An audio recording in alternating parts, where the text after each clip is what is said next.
I never thought I'd find myself in this situation, but here I am, trying to make sense of what happened over the past year and a half. I met my girlfriend at a local music festival. She was the friend of a friend, and we clicked instantly over our shared love of Broadway musicals. She had this infectious energy about her, this drive that made her stand out. A successful marketing executive at 27, she seemed to have everything figured out. But relationships are never as simple as they appear at first glance. Looking back, there were signs from the beginning that should have warned me. My friends noticed it before I did. How she'd keep everyone at arm's length, how she'd withdraw at the slightest hint of emotional intimacy. I learned later that she'd never had a relationship last longer than 8 weeks before me. She'd always find a reason to end things when they started getting serious. She was dealing with her own battles. I admired how she was trying to better herself, even if she mainly focused on her professional growth rather than emotional development. About 6 months into our relationship, we took a trip to visit her family in a small coastal town. It was a big step, meeting her parents and her childhood friends, Sarah and Tom, who she'd known since high school. The weekend was perfect. Her parents welcomed me warmly. A few months later, I heard that a theater company was putting on a show that held special meaning for both of us. It was the first musical she'd ever seen with her parents, and I'd been part of the crew for my college production. I thought it would be perfect to recreate that magical evening, maybe even make it a tradition. I suggested we could take her parents again, or invite Sarah and Tom. But she shut the idea down immediately, saying she didn't want to see that particular show again. I didn't push it. That's one thing I learned early in our relationship. Pushing never worked. She needed space, needed to feel like she was in control of every situation. I respected that. Things started getting complicated last week. I was running late to meet her at our favorite brewery. Traffic was horrible, and I ended up being 15 minutes behind schedule. She was furious. The kind of fury that came out as ice-cold silence. I've seen her end relationships over similar things before, so I spent the entire evening trying to make it up to her. Eventually, we managed to salvage the night with takeout and movies at my place. The next morning, she said she wasn't feeling well and wanted to go home to rest. I offered to stay and take care of her.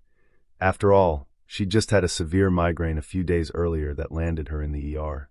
Plus, her sister had recently had a baby who was having some health issues, so I was worried about her stress levels.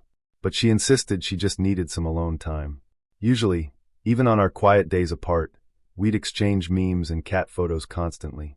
But that day, complete silence. My messages went unopened.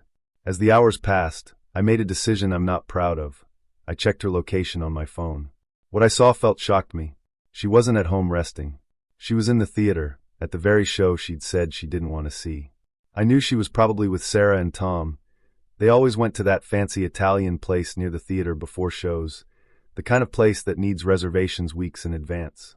This wasn't some spontaneous decision. She'd planned this, deliberately excluded me, and then lied about it. The betrayal wasn't about the show itself. I wouldn't have minded if she wanted to go with her friends. It was the lying that cut deep. I spent days wrestling with how to bring it up. With her, every conversation about feelings felt like defusing a bomb. One wrong move, and everything would explode. She'd shut down completely if she felt criticized, and expressing my feelings usually led to her withdrawing even further. She'd threatened to end things over much smaller issues before. After much thought, I decided to bring it up during our planned dinner date that Wednesday.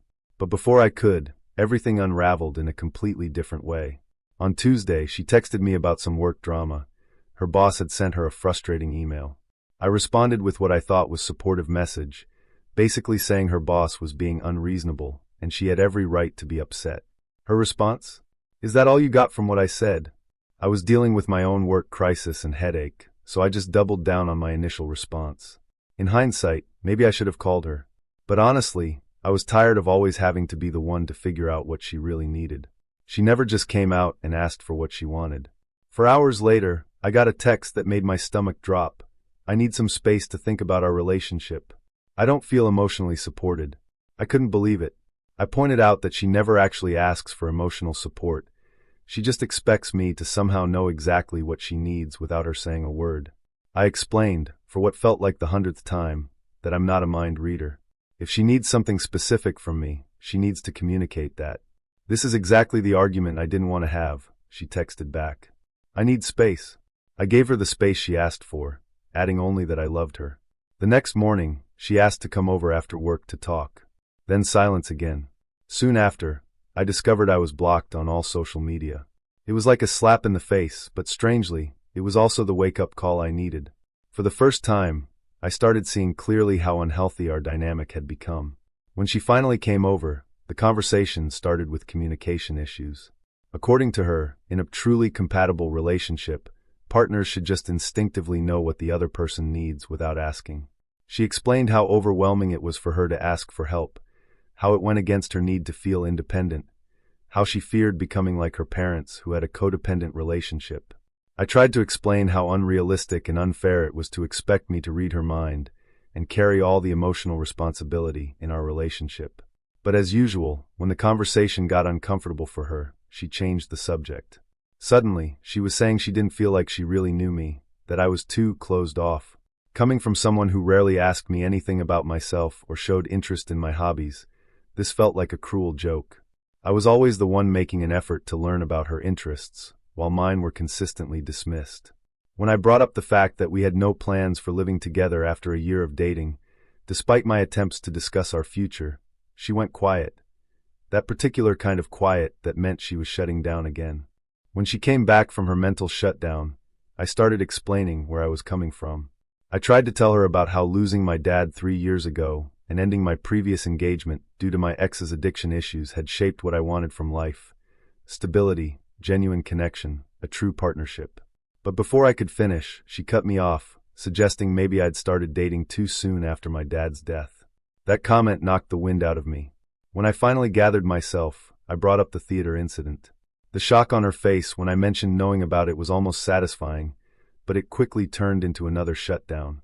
After some prodding, she admitted she'd planned it before I even asked about going. She'd lied because she thought I'd pressure her into letting me join. When I asked for examples of when I'd ever pressured her, all she could come up with was how I occasionally asked to watch movies that meant something to me. Like last Christmas, when I wanted to watch It's a Wonderful Life, a tradition I'd shared with my dad. She'd refused, making me feel foolish for even asking. Beyond that, she couldn't name a single instance of me pressuring her. The conversation kept circling back to her belief that the right person would just naturally make everything easy. No work needed, no growth required. According to her, our relationship was causing her too much stress, affecting her work and her health. But when I listed everything I'd done for her, driving her around for months when her car broke down, staying at the hospital during her surgery recovery, helping her move on short notice, covering most of our dates, even lending her money when she needed it, she had no response. I pointed out how I rarely got to choose our activities, how she showed zero interest in my passions, how she'd reject even simple requests for emotional support, and how I constantly had to forgive her silent treatments and angry outbursts while always working on myself to be a better partner. Her only response? Our communication styles aren't compatible. Even then, I offered to try couples counseling. She refused, saying she was too exhausted to try anymore. Throughout this entire conversation, she remained eerily calm while I fought back tears. A week later, drunk and missing her, I made the mistake of texting to ask if we could talk. Her response was brutal. Contact me again, and I'll get a restraining order. Get help and leave me alone. The weeks since then have been rough. I've realized how little I felt valued or respected throughout our relationship. All those times I made excuses for her behavior because of her past trauma or lack of relationship experience. I can see now how much I was compensating, how much I was compromising myself just to keep us afloat. What hurts most isn't losing her. It's realizing that I lost myself somewhere along the way. Her constant criticism and my endless efforts to meet impossible standards chipped away at my self-worth bit by bit. The cruel irony is that breaking up with my ex-fiancé, even with all that trauma, didn't leave me feeling as hollow as this relationship did. I've started therapy again.